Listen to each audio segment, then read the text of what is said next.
काही गोष्टी आपण जीवनात डिसाईड नाही करत पण त्या होत जातात. Hello and welcome on MGM 90.8 FM. This is RJ Manisha with you. आणि सध्या माझ्यासोबत आहे वनिता जगदेव बोराडे मॅम. ह्या सोयरे वनचरे मल्टीपर्पज फाउंडेशन संस्थेच्या संस्थापक अध्यक्ष असून वने, वनजीव, निसर्ग व पर्यावरण क्षेत्रात संरक्षण, संवर्धन व संशोधन करणाऱ्या त्या जगातील पहिल्या महिला सर्पमित्र, सर्पतज्ञ तथा सर्परक्षक आणि सरीसृप शास्त्रज्ञ आहेत.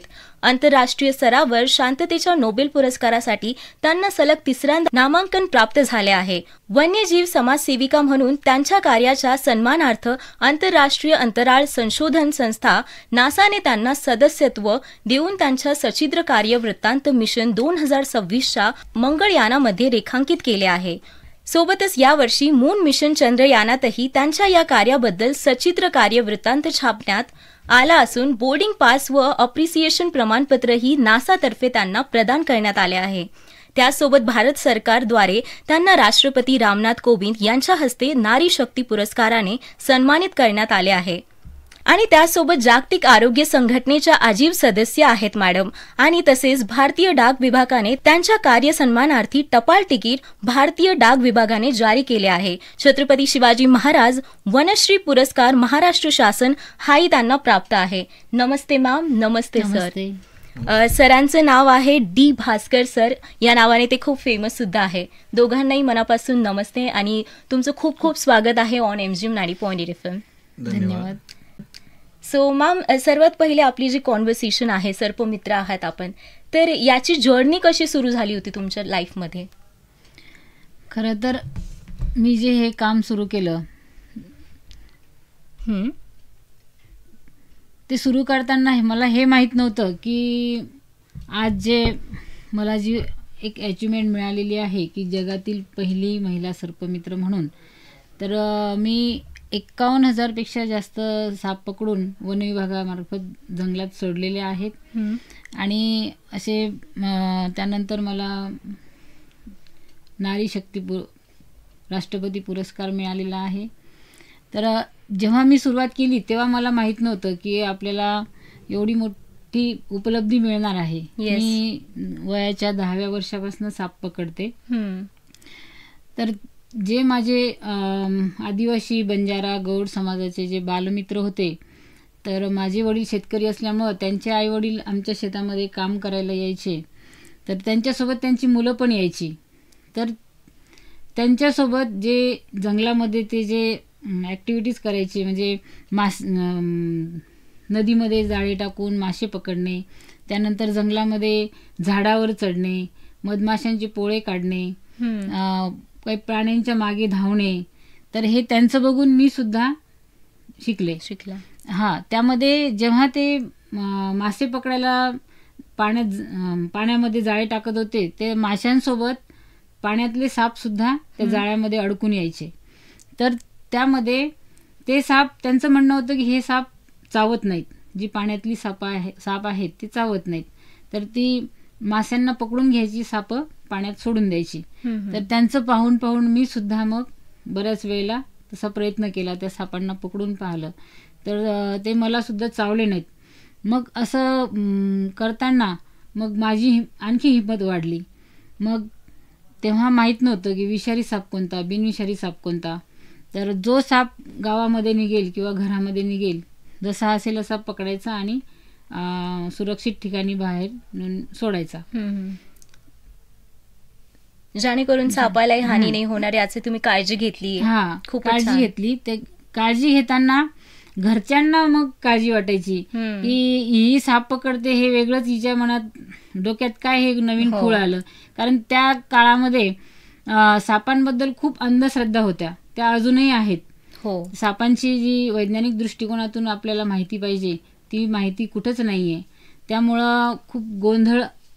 साप निघाला म्हणजे आपण आधी काठी शोधतो, की भीतीमुळं की त्याला मारायचा प्रयत्न करतो, किंवा आताच्या काळामध्ये आपण सर्पमित्रांना फोन करतो. त्यामुळं आपण जर सापांची माहिती घेतली, विषारी कुठला, बिनविषारी कुठला, तर बरेचसे धोके टळतात. तर अशा पद्धतीने मी जेव्हा सुरुवात केली त्यावेळेला घरच्यांना पण माझी खूप काळजी वाटायची. त्यामुळे ते सुरुवातीला विरोध करत होते.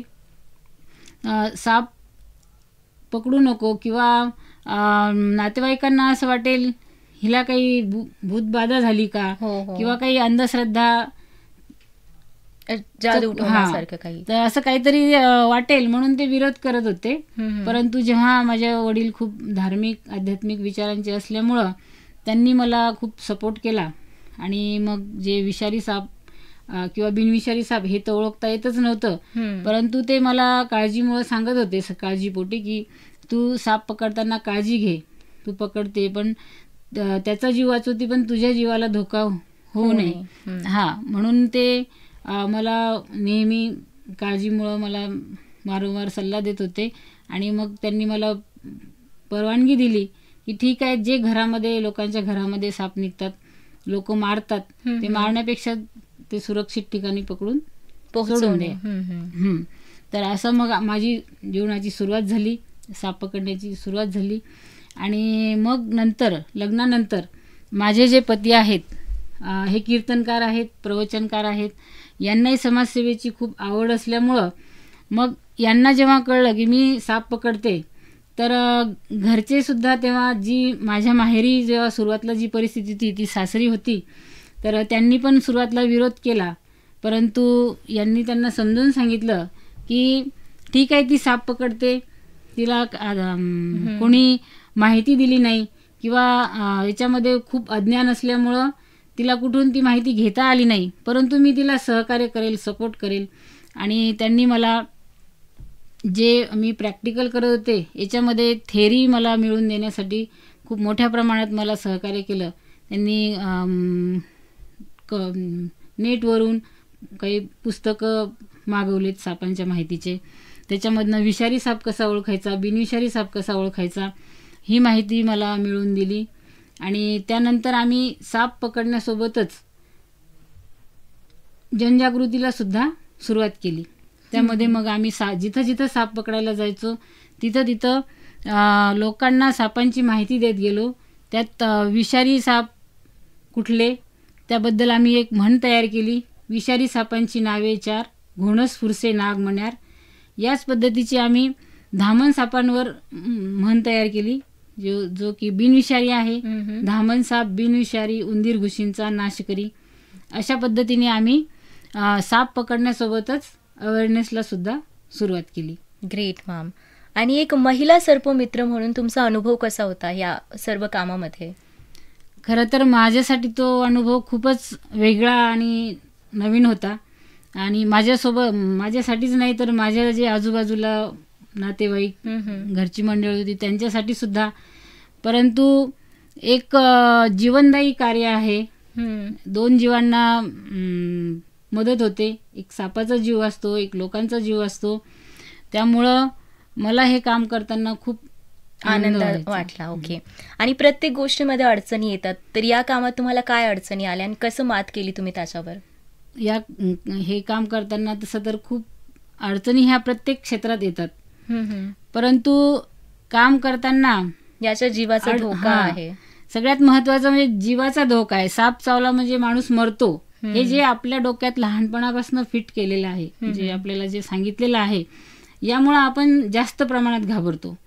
तेच जर आपल्याला विषारी साप ओळखायला शिकवलं असतं किंवा बिनविषारी साप ओळखायला शिकवलं असतं, किंवा मग साप चावल्यानंतर प्रथमोपचार माहिती असते, तुम्हाला उपचार कुठं घ्यायचे हे माहिती असतं, तर एवढे धोके झाले नसते किंवा इतके लोक या प्राण्याला घाबरले नसते. बरोबर. कारण साप हा वन्य प्राण्यांमध्ये मोडतो. त्यामुळं तो वन्य प्राणी असून सुद्धा गावामध्ये मोठ्या प्रमाणात सापडतो. आणि त्याच्यासाठी आपल्यासाठी प्रिकॉशन म्हणून काहीच नाही आहे. लोकांमध्ये जे साप घरात निघाल्यानंतर जे मदत व्हायला पाहिजे ती मिळत नाही, म्हणून लोक त्याला मारतात. आणि साप चावल्यानंतर सुद्धा लोक सुद्धा मरतात. म्हणून साप निघाल्यावर त्याला मदत व्हावी हा त्यामागचा उद्देश असतो. लोकांना पण मदत व्हावी, त्यांचा जीव वाचावा हा उद्देश असतो. आणि जेव्हा मी साप पकडायला जायचे तेव्हा साडीवर साप पकडताना खूप अडचणी येत होत्या. त्यामुळं मी माझा जो ड्रेस कोड आहे हा पॅन्ट आणि शर्ट केल्यामुळं लोकांना ते खूप त्या काळामध्ये खूप वेगळं वाटायचं. बरोबर. की एक महिला आहे, एक मुलगी आहे आणि ती पॅन्ट शर्ट घालते, ते ग्रामीण भागामधून. कारण पंजाबी ड्रेस या ड्रेसला सुद्धा तेव्हा परमिशन नव्हती. हो का. मुली म्हटल्या की एक तर मॅक्सी किंवा मग जे साडी किंवा हे जे ड्रेस होते तेच परमिशन होती. आणि मी पॅन्ट शर्ट घालते म्हटल्यानंतर काही भागामध्ये म्हणजे साप पकडायला गेल्यानंतर सापवाली बाई किंवा पॅन्टवाली बाई म्हणून सुद्धा मला लोक समजू शकते बोलायचे. आणि त्यानंतर मग जेव्हा साप पकडायला जायचे, एक महिला म्हणून साप कशी पकडते बा, हिच्याकडे काही जादूटोना आहे का, मंत्रतंत्र आहेत का, म्हणून लोक खूप मोठ्या प्रमाणात गर्दी करायची. अजूनही करतात तसं तर, पण आणि आता फेमस झाल्यामुळे जास्त करत असतात. तर ग्रामीण भागामध्ये खरं तर या कार्याची खूप मोठ्या प्रमाणात गरज आहे आणि अवेअरनेसची पण गरज आहे. त्यामुळं काम करताना खूप अडचणी पण आल्यात. ओके. तर पुढचा प्रश्न माझा असा असणार आहे तुमच्यासाठी की जर साप कुणाला चावला तर मग काळजी कशी घ्यायची आणि प्रथम उपचार काय असणार आहे त्यावर? तसं आता लोकांचा एक गैरसमज असतो की साप चावला म्हणजे डॉक्टरांकडे साप मारून नेतात बरीचशी लोक. तर साप मारून न्यायला नाही पाहिजे. कारण तुमचे जे लक्षणं आहेत साप चावल्यानंतर, तो विषारी आहे का बिनविषारी आहे, त्या लक्षणांवरून डॉक्टर लोक ओळखू शकतात. डॉक्टरांना सापांची ओळख नसते, त्यांचं साप ओळखण्याचं ट्रेनिंग कुठेही होत नाही. बरोबर. त्यामुळं तुम्ही साप चावलेल्या पेशंटला लवकरात लवकर सरकारी दवाखान्यात घेऊन जायला पाहिजे. आणि तिथं गेल्यानंतर म्हणजे त्यापूर्वी जेव्हा साप चावतो तेव्हा जर हाताला साप चावला असेल तर दंडाला पट्टी बांधायची आणि पायाला साप चावला असेल तर मांडीला पट्टी बांधायची आणि कापायचं नाही किंवा कुठलाही दुसरे प्रकार करायचे नाही. आणि तुम्ही लवकरात लवकर सरकारी हॉस्पिटलला जाऊन डॉक्टरांना सांगायचंय की साप चावलाय. ते तुमचे लक्षणं बघून तुमच्यावर उपचार करून तुम्हाला वाचवतात. Great ma'am. आणि त्याचसोबत तुमची जी संस्था आहे सोयरे वनचरे, याबद्दल काही सांगा ना. हे कसं सुरुवात झाली आणि याच्या मागचा उद्देश काय होता? खरं तर जे मी हे काम करत होते हा माझा छंद होता आणि त्यामध्ये माझ्या पतींची मला खूप मोठी मदत झाल्यामुळं त्यांचं मला जे सहकार्य आहे हे मी फक्त प्रॅक्टिकल करते. म्हणजे साप पकडण्याचं काम माझ्याकडे आहे. ते जे सर्पमित्र झालेत ते माझ्यानंतर झाले लग्नानंतर. त्यामुळं मग आम्ही संस्था रजिस्टर केली सोयरे वनचरे मल्टीपर्पज फाउंडेशन म्हणून. तर ते माझ्यापेक्षा तुम्हाला ते चांगल्या प्रकारे सांगू शकतील. येस. तर मग आपण सरांकडे जाऊया. येस. डी भास्कर सरांचं नाव आहे हे तर आपण जाणून घेतलं. आता सरांकडून हे जाणून घ्यायचे की सोयरे वनचरे याची सुरुवात कशी झाली होती सर? फार चांगली गोष्ट आहे, धन्यवाद. खरं तर सर्वप्रथम आपल्या MGM रेडिओ 90.8 FMच्या सर्व श्रोत्यांना आणि आज खास करून जागतिक महिला दिवस आहे, महिला दिन आहे, त्यामुळे सर्व महिला भगिनींना या जागतिक महिला दिनाच्या हार्दिक हार्दिक शुभेच्छा, धन्यवाद, शुभकामना. आणि आज आपण एका विश्वविक्रम वीरांगणा ज्यांना म्हणता येईल किंवा ज्यांनी जगातील पहिल्या महिला होण्याचा एवढा मोठा पराक्रम केला आहे अशा आपल्या क्षेत्रामध्ये सर्वोच्च कामगिरी करणाऱ्या सर्पमित्र वनिता बोराडेंशी आज आपण सर्व मिळून हितगुज करतो आहोत. तर शक्यतोवर त्यांच्या कुठल्याही मुलाखतीमध्ये किंवा त्यांच्या कुठल्याही अशा जाहीर प्रकटनामध्ये एक संस्थेचे सदस्य म्हणून म्हणा किंवा त्यांच्यासोबत त्यांचा जीवनसाथी पती म्हणून मी फारसं कधी लुडबुड करीत नाही. आपण सर्वांनी आग्रह केला की आम्हाला फाउंडेशन बद्दल जाणून घ्यायचं आहे, संस्थेच्या ध्येय उद्देशांबद्दल जाणून घ्यायचं आहे. आणि मॅडमने सांगितलं की तो माझ्या कार्याचा भाग नाही, तो प्रशासनाचा भाग आहे, तो तुम्ही सांगावा. ती जबाबदारी माझ्यावर दिली आहे. म्हणून मला सांगायला आवडेल की आम्ही जेव्हा आमचं लग्न झालं 2000 मध्ये आणि आम्ही नाशिकला होतो. मी स्वतः व्यवसायाने मोटार मेकॅनिक असल्याने कंपनीमध्ये काम करीत होतो आणि तिथे आम्ही ज्या घरामध्ये राहत होतो त्याच्या बाजूला एक स्विमिंग टँक होता, तो महिलांसाठी होता. आणि आम्ही ज्या कॉम्प्लेक्समध्ये होतो तिकडच्या सगळ्या खिडक्या बंद ठेवल्या होत्या, कारण महिला स्नानाला यायच्या खाली त्या शूट घालून यायच्या, स्विमिंग सूट, त्यामुळे ते भाडे करून अलाउड नव्हतं खिडकी उघडायला. आणि सर्व महिला यायच्या, सगळ्या महिलांचंच प्रशासन, सिक्युरिटी सुद्धा महिला होतं. आणि मी कंपनीत गेल्यानंतर मॅडम एकट्याच घरी असायच्या, एक दिवस त्या स्विमिंग टँकमध्ये खूप आरडाओरडा आणि गोंधळ सुरू झाला महिलांचा. अच्छा. आणि मग यांनी खिडकी उघडायची परमिशन नसल्यामुळे सरळ खाली आल्यात. सिक्युरिटीला विचारलं, आत त्या महिला एवढा आरडाओरडा करतात, काय भानगड आहे? तर ती महिला आत गेली, सिक्युरिटी महिला. आधी ही महिला असल्यामुळे, ह्या स्वतः एक लेडीज असल्यामुळे ह्या पण आत गेल्या. बघतायत तर एक मोठा धामण प्रजातीचा साप त्या पाण्यामध्ये तरंगतोय, पोहतोय. आणि त्या सापाला बघून महिलांना काय, साप विषारी की बिनविषारी काय नाही, फक्त साप दिसला आणि एकदम आरडाओरडा सुरू झाला. या साडीवर होत्या. क्षणाचाही विलंब न करता मॅडमनी की याच्यामध्ये स्विमिंग सूट घालून जावं लागतं किंवा याच्यामध्ये जाण्याचे काही निर्बंध असतात, काही प्रोटोकॉल असतात, त्याचा काहीही विचार न करता मॅडमने धटाम त्या याच्यामध्ये उडी घेतली आणि पोहत गेल्या साडीवर आणि त्या सापाला पकडून लगेच बाहेर. आणि त्या सगळ्या महिलांचा तो गोंधळ थांबला. ती गोष्ट जेव्हा त्या सिक्युरिटी महिलेने बघितली, काय मला लागत, ती चावेल, तू काय वेडी आहे का, एवढा मोठा साप आहे, त्या साप आहे तो यांच्या हाताला पायाला लपेटलेला. त्यामुळे त्या आणखीच काही खूप कौतुक करत होत्या, काही घाबरत होत्या. मात्र त्यांची भीती दूर झाल्याचं एक समाधानही त्यांच्या मनावर होतं. आणि तितक्यात एका पत्रकारांनी त्यांच्या भराभर फोटो काढलेत. आणि दुसऱ्या दिवशी नाशिकमध्ये ती बातमी आली, एका महिलेने स्विमिंग टँक मधील महिलांचे वाचवले प्राण, पकडले एका भल्या मोठ्या सापाला. आणि मग तेव्हापासून सर्पमित्र हे झालं हायलाईट. आता ही सर्पमित्र पदवी जी आहे ती एक प्रकारे स्वयंघोषित आहे. तिला काही शासन दरबारी किंवा इकडं अजून पाहिजे तेवढं असं प्रतिष्ठान नाहीये. मग नेमकं आपण घरी नसताना मॅडमनी साप पकडला, यांना चावला असता तर, विषारी असता तर, माझ्या मनात खूप प्रश्नांचं काहूर निर्माण झालं. आणि याला कुठेतरी आपण थांबवलं पाहिजे. म्हणून मग मी काही विचार केला आणि त्याच्यावर काही मित्रांचे सल्ले मागवले. मग त्यांनी सांगितलं, तुम्ही झूला भेट द्या, प्राणी संग्रहालयांना भेटी द्या, त्या क्षेत्रात काम करणाऱ्या लोकांकडनं जाणून घ्या. मग काही तज्ज्ञांच्या भेटी घेणं सुरू केल्या. पण प्रामाणिक आणि व्यवस्थित माहिती कुठे मिळत नव्हती. ओबडधोबड सगळी माहिती होती. काही पुस्तकं पाहिली पण त्यातही समाधान होत नव्हतं. तुटपुंजी माहिती आपल्या देशामध्ये सापडणार आहे.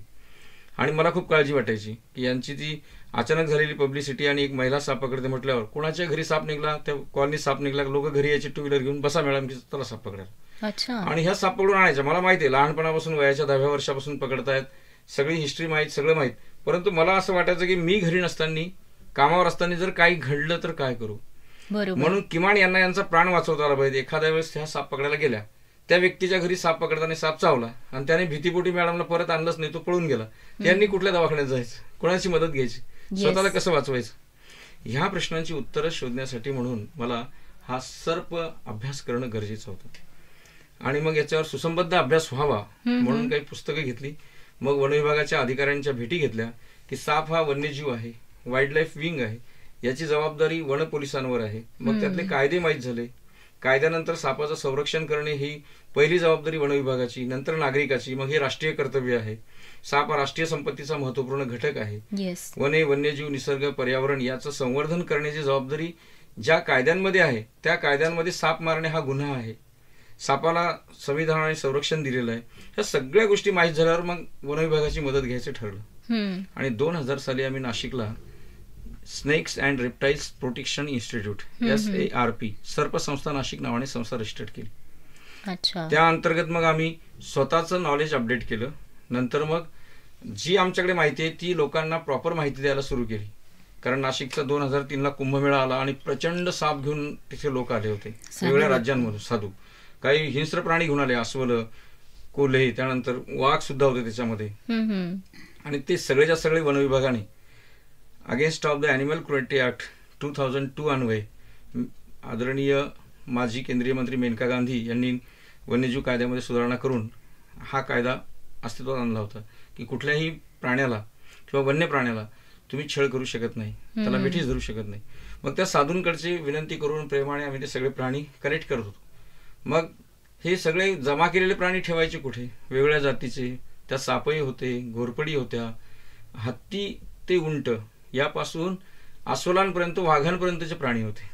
सगळा वनविभाग कामाला लागला होता. आम्ही पण त्यांच्यासोबत एक त्यांचे संलग्न मित्र म्हणून कामाला लागलो. आणि त्यात आम्हाला विस्तृत अनुभव घेता आले.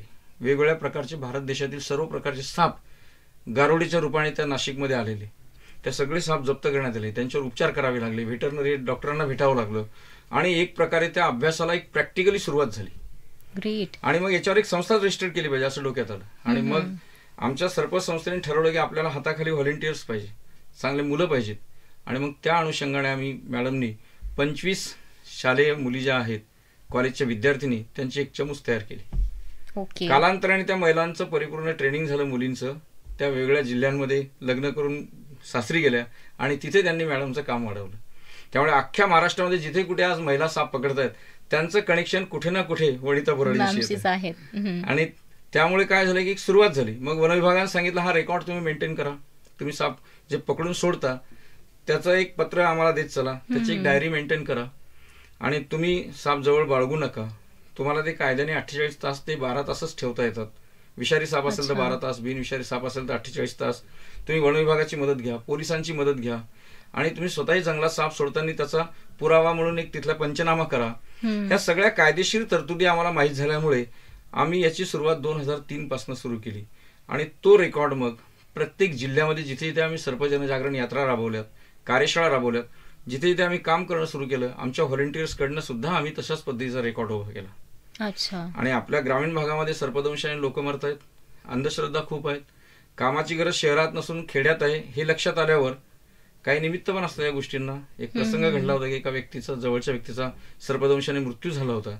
मग आम्ही मनावर घेतलं की आपण शहरी दुनियेच्या झगमगाटात जगण्यापेक्षा आपण शेती मातीशी एकनिष्ठ आहोत, आपला जन्मच डोंगरी भागात आहे, आपले लोक वाचवूयात, त्यांच्या भीती आणि अंधश्रद्धा घालवूयात. म्हणून आम्ही इकडे आलो आणि आम्ही आमच्या जिल्ह्यात राहायचा निर्णय घेतला. सोयरे वनचरे फाउंडेशन या नावाने संस्था रजिस्टर्ड केली आणि त्याचा सुद्धा आम्ही पूर्ण कायदेशीर रेकॉर्ड मेंटेन केला. आणि जेव्हा हा रेकॉर्ड मेंटेन केला तेव्हा एकाने सांगितलं की ह्या रेकॉर्डला तुम्ही अधिकृत बनवा.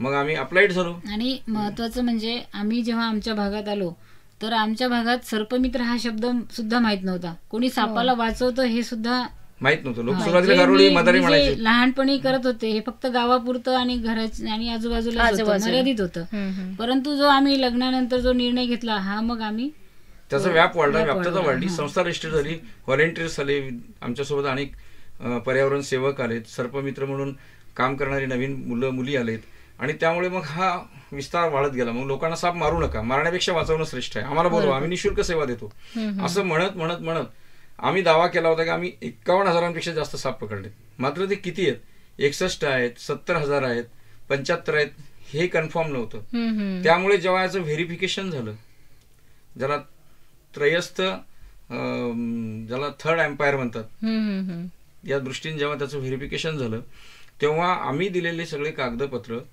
त्याच्या सबमिट केलेल्या ओसीज, ह्या सगळ्यांचा रेकॉर्ड जेव्हा तपासण्यात आलं तर ते 78,000वर तेव्हाच भरलं. आणि त्यामुळे 51,000चा जो आमचा दावा होता तो Guinness book of world record, Limca book of record, India book of record आणि एशिया बुक ऑफ रेकॉर्डने मंजूर केला. आणि तशा पद्धतीचं सर्टिफिकेट मॅडमला देण्यात आलं. 51,000पेक्षा जास्त साप पकडणारी जगातील पहिली महिला. आणि मग तेव्हापासून जगाचा बघण्याचा दृष्टिकोन बदलला. मग भारतीय डाक विभागाने पर्यावरणीय कामाची दखल घेऊन त्यांच्या सन्मानार्थ टपाल तिकीट, छायाचित्र आणि फोटोंसह, सापाच्या फोटोसह त्यांचं प्रकाशित केलं, जारी केलं. त्यानंतर महाराष्ट्र राज्य शासनाने छत्रपती शिवाजी महाराज यांच्या नावाने दिला जाणारा अतिशय प्रतिष्ठेचा पर्यावरण क्षेत्रातील, वन क्षेत्रातील, ज्याला पद्मश्री म्हणता येईल असा छत्रपती शिवाजी महाराज वनश्री पुरस्कार मॅडमला प्रदान केला. आणि या सर्व कार्याची दखल घेऊन 2020ला, तेव्हा करोना काळ होता म्हणून तो पुरस्कार 2022ला समारंभपूर्वक दिल्लीला राष्ट्रपती भवनात देण्यात आला. जो पर्यावरण क्षेत्रातील सर्वोच्च महिला नागरी सन्मान आहे, नारी शक्ती राष्ट्रपती पुरस्कार मॅडमला देण्यात आला. आणि अख्ख्या महाराष्ट्रासमोर म्हणजे एक अभिमानास्पद अशी कामगिरी या पर्यावरण क्षेत्रातील त्यांची जगासमोर आली.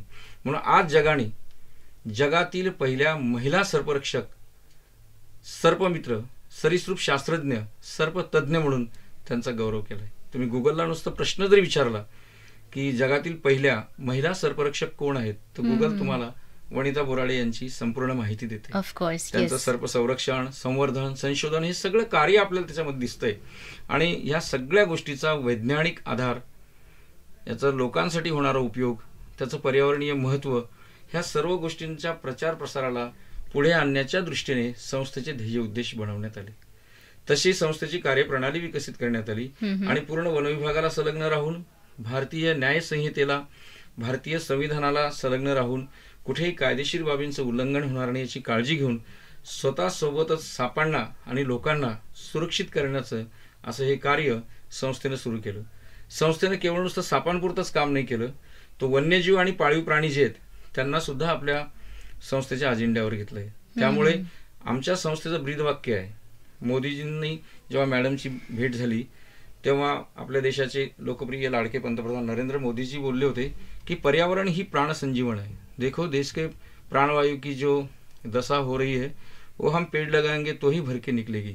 बस ते मॅडमने वाक्य ती टॅगलाईन उचलली आणि पर्यावरण हेच प्राणसंजीवन हे ब्रीदवाक्य घेऊन आज त्या कामाला लागल्यात. ग्रेट. आणि त्या दृष्टीनं जर पर्यावरण असेल तर आपण असू, प्राणवायू असेल, पर्यावरण नसेल तर प्राणवायू नसेल, म्हणजे पर्यायाने आपण पण नसणार आहोत. बरोबर. म्हणूनच सोयरे वनचरे वृक्षवल्ली आम्हा सोयरे वनचरे पक्षी सुस्वरे आळविती येणे सुखे रुचे एकांताचा वास नाही गुणदोष अंगायत आकाश मंडप धरत्री आसन रमे तेथे मन क्रीडा करी तुका म्हणे होय मनाशी संवाद आपुलाची वाद आपणासी. या संत तुकाराम महाराजच्या अभंगातील ते संत वाक्य उचललंय, सोयरे वनचरे म्हणजे वनचरांचे सोयरे. ग्रेट. खूपच मोठा विचार होता यामागे तुमचा. मॅम, मला पुढे तुमच्याकडून हे जाणून घ्यायचं की आता भविष्यात तुमचे काय प्लॅन्स असणार आहे? भविष्यामध्ये आमचं जे आहे आमच्या संस्थेचे जे ध्येय उद्देश आहे या पद्धतीने आम्हाला पुढं आणखी संस्थेचं कार्य वाढवायचं आहे. यामध्ये जे आपण सर्प जनजागृती मोहीम जी हाती घेतलेली आहे ती वाढवायची आहे. आणि आम्ही अँटी स्नेक प्रोवॅक्सिन रिसर्च करतोय. तर जी आत्ता सध्या जी आहे व्हॅक्सिन ती सर्पदंश झाल्यानंतर तुम्हाला जर वेळेत मिळाली तर त्याचा उपयोग आहे. ते पण लवकरात लवकर ती घ्यायला पाहिजे. आम्ही जी प्रोवॅक्सिन रिसर्च करतोय ही आधी जी गर्भार महिला आहेत त्यांना देतोय. म्हणजे सर्पदंश झाल्यानंतर 93 ते 96 तास तुम्हाला सर्पदंश झाल्याचा धोका टाळता येईल. तुम्ही तितक्या वेळेनंतर 96 तासानंतर तुम्ही उपचार केला तरी चालेल. अच्छा. हां. तर खरं म्हणजे तुम्हाला सांगायला आवडेल मला की सर्प प्रतिबंधात्मक जी पूर्व लस आहे ती जगात कुठेही नाहीये, प्रोव्हॅक्सिन कुठेही नाही. ते मॅडमनी काम हाती घेतलं. ओके. आणि ते असंख्य अडथळ्यांना पार करून आज ट्रायल पर्यंत आलं, पेटेंट पर्यंत आलं. आणि आता आमची महाराष्ट्र राज्य शासनाला आम्ही लॅबोरेटरी मागितली, भारत सरकारला विनंती केली की आमच्या संशोधनासाठी आम्हाला तज्ज्ञ आणि निष्णात शास्त्रज्ञांची गरज आहे, ती आम्हाला पुरवण्यात यावी. आणि त्यांना आम्ही आमचे जो फॉर्म्युला आहे त्या पद्धतीने ती प्रोवॅक्सिन बाहेर आणण्यासाठी आम्ही खूप प्रयत्न करीत आहोत. तर ती आम्ही कुठल्याही संस्थेसाठी किंवा कुठल्याही कंपनीसाठी बनवत नाही. ती या देशातील सर्वात गरीब आणि शेवटच्या व्यक्तीपर्यंत पोहोचावी आणि त्याला ती निशुल्क मिळावी म्हणून कोरोना व्हॅक्सिन जशी आहेत, कोव्हॅक्सिन जशी आहे त्या पद्धतीने ही सुद्धा प्रो व्हॅक्सिन बनवली आपण अँटी स्नेक वेनमची. आणि आमच्या पातळीवर आम्ही ट्रायल पण सक्सेस केली. खूप गोष्टीतनं गेलोत. अनेक लोकांनी आमिष दाखवलेत, कंपन्यांनी आमिष दाखवलेत, ते आम्ही टाळलेत. आणि आता प्रॉपर आपण सरकारला अप्रोच झालो. म्हणजे मॅडम जे सर्प संरक्षण करतात, कोणाच्या घरी साप निघाला, रात्र असो बेरात्र असो, विहिरीत साप असो, झाडावर असो, घरात असो, निशुल्क पकडण्याचं काम सुरू आहे मागील 40 वर्षापासून. त्यानंतर संवर्धनामध्ये जखमी साप असेल, आजारी साप असेल त्याच्यावर उपचार सुरू आहेत. आणि आता त्यांनी जो टप्पा तुमच्याशी सांगितलाय, खरं तर आम्हाला इतक्यात या विषयावर बोलायचं नव्हतं कारण हे सगळं प्रोसीड आहे. परंतु आता ते पूर्णत्वाकडे जात असल्यामुळे त्यांनी आज हिंमत केली आपल्या सर्वांना सांगायला. कारण आज जगातील पहिल्या महिला म्हणून मॅडम घोषित झाल्या आहेत. त्यामुळे जगाला आपल्याकडनं अपेक्षा आहेत. तर जगातूनच सर्पदंशाचा धोका नाहीसा व्हावा, या जगात साप चावल्यावर कोणी मरूच नाही म्हणून पूर्व प्रतिबंधात्मक काय करता येईल. सापाची भीती का आहे की साप चावला की आपण मरतो म्हणून आपण त्याला दिसला की लगेच मारण्याचा प्रयत्न करतो. त्यामुळं हा धोका जर नष्ट झाला तर आणखी साप असतील. येस, आणि त्यामुळे मॅडमने असं ठरवलं की जेव्हा व्हॅक्सिनेशन प्रोग्राम असतो मातेचा, गरोदर मातेचा, त्या गर्भारपणामध्येच 7 महिन्याचा जेव्हा इन्फंट त्यांच्या पोटामध्ये असेल, शिशु असेल, तेव्हाच त्याला लसीकरण मोहिमेमध्ये जर ही अँटी स्नेक वेनमची प्रोवॅक्सिन देण्यात आली तर मग भविष्यात त्याला विषारी साप चावो, बिनविषारी चावो, निमविषारी सापाने दंश हो, त्याला कुठलाही म्हणजे इन्सेक्टस बाईट हो, अँटी ॲलर्जिकल ज्या पद्धतीची प्रोटेक्शन मिळायला पाहिजे त्या पद्धतीचं त्याला प्रोटेक्शन मिळेल आणि तो गर्भामध्ये संरक्षित होईल. त्याची इम्युनिटी पॉवर ज्याला म्हणतो आपण, रोगप्रतिकार क्षमता, ही वृद्धिंगत होईल. आणि म्हणून कोणाला कोणत्याही प्रकारच्या टॉक्झिकचा साप चावला, मग तो न्यूरोटॉक्झिक असो, हिमोटॉक्झिक असो, मायोटॉक्झिक असो अथवा मल्टीटॉक्झिक असो, त्याला रेजिस्टन्स करणारी इम्युनिटी त्याच्याकडे असेल आणि त्याला 96 तास काहीही होणार नाही, तो त्यापासून संरक्षित राहील.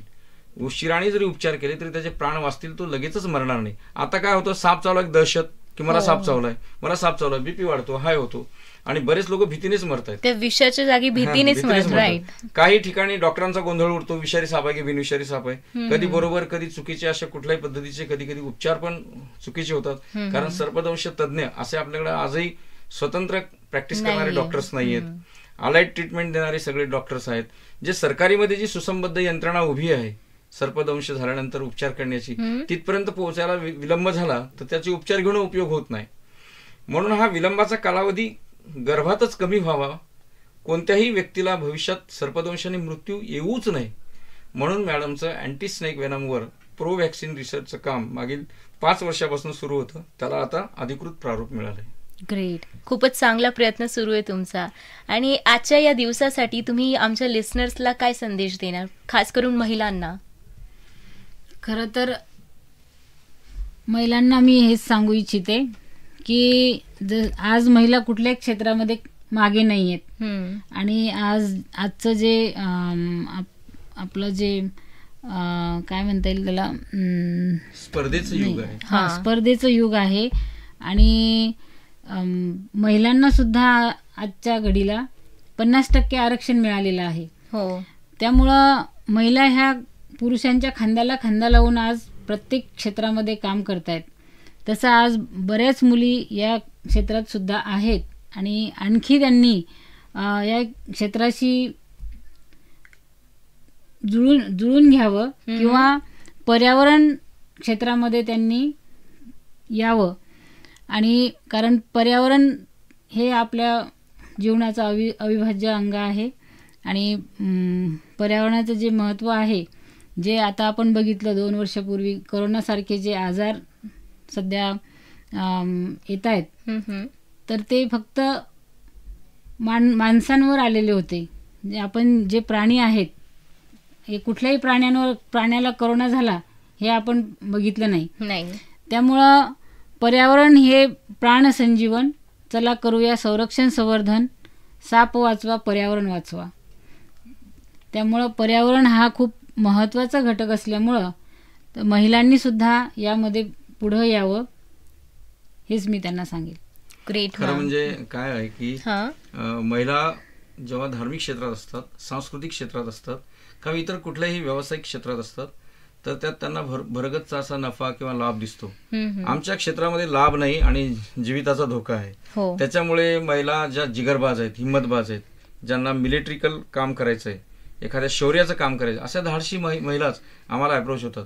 परंतु मॅडमनी जे आता शाळांमध्ये प्रबोधनाचे कार्यशाळा सुरू केल्या, सगळं केलं, त्यामुळे साप हा शत्रू नसून मित्र आहे ही भावना त्यांनी लोकांच्या मनावर बिंबवली. त्यांनी मगाशीच सांगितलं की विषारी सापांची नावे 4, घोणस फुरसे नाग म्हण्यार, म्हणजे महाराष्ट्रातील जनतेमध्ये जे 52 साप आहेत त्यापैकी 40 बिनविषारी, 12 विषारी हे जे साप आहेत हे मॅडमनी लोकांच्या मनावर आपल्या दिनदर्शिकेतून बिंबवले आहेत, सुस्पष्ट केले. आणि आता त्यांचा दृष्टिकोन सापांकडे शत्रू नाही तर मित्र या भावनेने बघण्याचा सुरू झाला आहे. म्हणून मुली जर या क्षेत्रामध्ये आल्यात तर त्यांना खूप संधी आहेत. पहिली संधी अशी आहे की त्या एक व्यवस्थित पर्यटक गाईड म्हणून, टुरिस्ट गाईड म्हणून काम करू शकतात, एन्व्हायरमेंटल गाईड म्हणून काम करू शकतात. मग आपले गड आहेत, किल्ले आहेत, MTDCचे काही प्रोजेक्ट्स आहेत, आर्कोलॉजीचे प्रोजेक्ट्स आहेत, या वनविभागाचे प्रोजेक्ट्स आहेत, यामध्ये त्यांना नवीन नवीन सर्व संधी आहेत. त्यानंतर जो आरक्षणाचा विषय मॅमने आज घेतलाय त्यामध्ये वन पोलिसांमध्ये महिलांच्या भरतीला खूप प्राधान्य आहे. आज खूप महिला तिकडे येत आहेत. त्यानिमित्तानं तुम्हाला निसर्गाशी मैत्री करता येईल, प्राण्यांची सेवा करता येईल, शिवाय तुम्हाला शासकीय सेवेत असताना एक व्यवस्थित तुम्हाला करिअर पण घडवता येईल. म्हणून या क्षेत्राकडे, पर्यावरण क्षेत्राकडे युवकांनी, महिलांनी यावं या उद्देशाने त्यांनी युवतींची शिबिरं सुरू केलीत, कार्यशाळा सुरू केल्यात. आणि त्या महिलांना जे प्रोटेक्शन देत आहेत त्याचे इतके असंख्य लाभ आहेत की तुम्हाला एक गमतीशीर किस्सा सांगतोय की जी महिला साप पकडते, एखाद्या कॉलेजमध्ये एखादी मुलगी साप पकडते म्हटलं की टगेगिरी करणारे सगळे 10 हात दूर. नको रे बाबा, तिच्या त्या दप्तरात पर्समध्ये काय असेल सांगता येत नाही. मॅम एकदा रिक्षाने प्रवास करीत होत्या, त्या मध्ये बसल्या होत्या. एक रिक्षावाल्याने त्याच्या मित्राला बसून घेतलं, पुढच्या चौकात गेला दुसरा मित्र बसला, दोघांनी त्यांना मध्ये घेतलं मध्ये घेतल्यानंतर दोघे धक्के मारत होते. यांनी प्रेमाने समजावून सांगले, अरे बाबा तुम्ही शिस्तीत बसा, नाही दोघे एका बाजूला बसा, मला एका बाजूला बसू द्या. त्या रिक्षावाल्याला सांगायला लागले, अरे तुझ्या या लोकांना तू जरा नीट समजावून सांग. बोले मैम वो मेरे बहुत जिगरी दोस्त है और उनका कोई आपको तकलीफ नहीं है. ह्यामध्ये तसं नाही रे, पण बरं नाही वाटत दोघांच्या मध्ये बसलेलं, त्यांना एका बाजूला बसव, मला एका बाजूला. बोले देखो मैम, अगर आपको इतना बुरा लगता है ना, बोले आप एसटी में ऐसा कुछ बोल सकती है क्या? जब बोले आप बस से जाती हो तो आप जैसी जगह मिले वहां पर सेट हो जाती हो, तो तुमको इनसे क्या दिक्कत है? बोले अगर आपको इतना बुरा लग रहा है बोले तो खुद के कार से आपने घूमना चाहिए. बोले मग हा सुद्धा त्यांना आवडत नाही. ते तर पहिलेच दोघं जण टगेगिरी करत होते. यांचा राग अनावर झाला. ह्या नुकत्याच एका ठिकाणून बिनविषारी धामण साप पकडून आल्या होत्या आणि तो बरणी नसल्यामुळे पर्स मध्ये ठेवला होता. यांनी तो जसा साप बाहेर काढला त्या दोघांनी त्या रिक्षातून उड्या घातल्या आणि त्यानं मागे उलटून पाहिलं, त्याची रिक्षा उलटी होता होता वाचली ड्रायव्हरची. आणि त्यानंतर ते सगळे घाबरले. त्यांनी सॉरी म्हटलं. ते दोघं पळूनच गेले. मॅडम आल्या घरी. 4-5 दिवसानंतर आम्हाला 3 कुटुंब भेटायला आलेत. आई आणि बाबा, आई आणि बाबा, आई आणि बाबा. आणि म्हणे वनिता बोराडे तुम्हीच आहे का? म्हणे हो. म्हणे बाई माफ करा, ते आमचीच मुलं होते म्हणे, ते रात्री एकही दिवस सुखानं झोपून नाही राहिले म्हणे. रोज त्यांच्या स्वप्नात साप येतो म्हणे आणि दचकतायत म्हणे. कधी त्यांना ताप येतो, कधी थंडी वाजते, कधी ताप येतो, बरळतायत म्हणे. म्हणजे त्यांच्या मनात एवढी दहशत बसली, बाबा ती कोण बाई होती आणि अचानक तिने साप कसा काय काढला आणि आता खरंच ती आपला बदला तर घेणार नाही ना. म्हणजे अर्थात हा क्राईम सीन आहे एक प्रकारे. परंतु जेव्हा महिलांची छेड काढणारं कोणी असं दुस्साहस करेल किंवा महिलांना त्रास देण्याचा प्रयत्न करेल, तर तुम्ही प्रोटेक्शन मध्ये नुसतं एक साहसाचं काम करताय, धाडसाचं काम करताय, तुमच्यामध्ये एक वैशिष्ट्यपूर्ण गुण आहे, एवढा जरी संदेश लोकांमध्ये गेला तर तुम्हाला एक सेल्फ डिफेन्ससाठी खूप मोठं हत्यार मिळाल्यासारखं होतंय. मी म्हणणार नाही की तुम्ही त्याचा वापर करावा, नाही अलग लक्षामध्ये, कारण साप हा शत्रू नाही मित्र आहे. आपल्या 90.8 FM ची जी टॅगलाईन आहे, साथ है तो बात है. तर आपल्याला पर्यावरण हे प्राणसंजीवन, चला करूया संरक्षण संवर्धन. तर सापाला साथ द्यायची आहे, त्याला मात द्यायची नाहीये, त्याला मारायचं नाही, त्याला साथ द्यायची आहे. तो सुद्धा एक आपल्या प्रकृतीचा, निसर्गाचा अविभाज्य घटक आहे, आपला सहचर आहे. आपल्या आजूबाजूला असंख्य पशु पक्षी प्राणी झाडी वेली आहेत, त्या सर्वांना जगण्याचा अधिकार आहे. सृष्टी फक्त आपल्यासाठी नाही बनवली. बरोबर. जेव्हा करोना आला ना, तेव्हा कुठल्या कुत्र्या मांजऱ्याला, पशु पक्षाला करोनाचा त्रास नाही राहिला. त्रास कोणाला झाला? माणसांना. कारण माणसाने सिमेंटची जंगलं उभी केलीत, पर्यावरणाचा ऱ्हास केला, त्यामुळे भूकंप, वणवे, ग्लोबल वॉर्मिंग, कितीतरी नैसर्गिक आपत्ता आपण ओढून घेतल्यात, वादळ ओढून घेतलेत, तुफानं ओढून घेतलेत, ऋतुमान बदललंय, सगळे दिनमान बदलले, रासायनिक पदार्थ खातोय आपण, सगळी शेती, आपण शेतीचा पोत बदलून टाकलाय, सेंद्रिय पदार्थ नाहीत, नैसर्गिक संपदांचा ऱ्हास होतोय. म्हणून एकंदरीत सगळ्या पर्यावरणाला आता सुरक्षित करणं आपणा सर्वांची जबाबदारी आहे. आणि त्या अनुषंगाने मग ते गो संरक्षण असू देत, आत्मनिर्भर भारत असू देत किंवा पर्यावरण संवर्धन असू देत, ह्या सर्व गोष्टी ह्या राष्ट्रीय बाबी आहेत, ते आपलं कर्तव्य आहे असं समजून आपण त्या केल्या पाहिजेत. आजचा जो जागतिक महिला दिन आहे, या दिनाच्या औचित्यावर प्रकर्षाने मला सांगावंसं वाटतं की पर्यावरणामध्ये महिलांसाठी कुठलीही स्पर्धा नाही. खूप मोठं खुलं आकाश तुमच्यासाठी आहे. तुम्ही ज्या पद्धतीने आकाशात भरारी घेता, ज्या पद्धतीने तुम्ही आज विविध क्षेत्रामध्ये वावरताय, त्याच पद्धतीने तुम्ही या जंगलामध्ये, या वनांमध्ये सुद्धा आलं पाहिजे. बगीच्यातून आता वनाकडे निघलं पाहिजे. पशु पक्षी प्राण्यांना घरी पिंजऱ्यात पाळण्यापेक्षा, ॲक्वेरियम मध्ये फिश पाळण्यापेक्षा तुम्ही खुल्या नदीत आणि डोहात उडी घेतली पाहिजे. हा निसर्ग तुम्हाला साथ देतोय. तुम्ही जेव्हा अशा इको टुरिझमला निघाल, जेव्हा पर्यावरण पूरक पर्यटनासाठी तुम्ही बाहेर पडाल, तेव्हा तुम्हाला कळेल की आपला देश कितीतरी गोष्टींनी सुजलाम सुफलाम सस्य श्यामलाम खूप सुंदर देश आहे. या देशा इतका जगात सुंदर देश नाही. विविधतेने नटलेल्या या परंपरांचा जो आपण लहानपणापासून प्रतिज्ञेमध्ये म्हणत आलो की मला अभिमान आहे, तो अभिमान कसा आहे हे एकदा बघण्यासाठी तुम्ही निसर्गामध्ये या, पर्यावरणामध्ये या. येस, धन्यवाद. Thank you so much sir and ma'am. म्हणजे खूप इम्पॉर्टंट इन्फॉर्मेशन दिली आहे आणि खूप महिलांना मोटिवेट सुद्धा केलंय या फील्डमध्ये येण्यासाठी सुद्धा. Thank you so much being here and stay tuned to MGM 90.8 FM. साथ है तो बात है.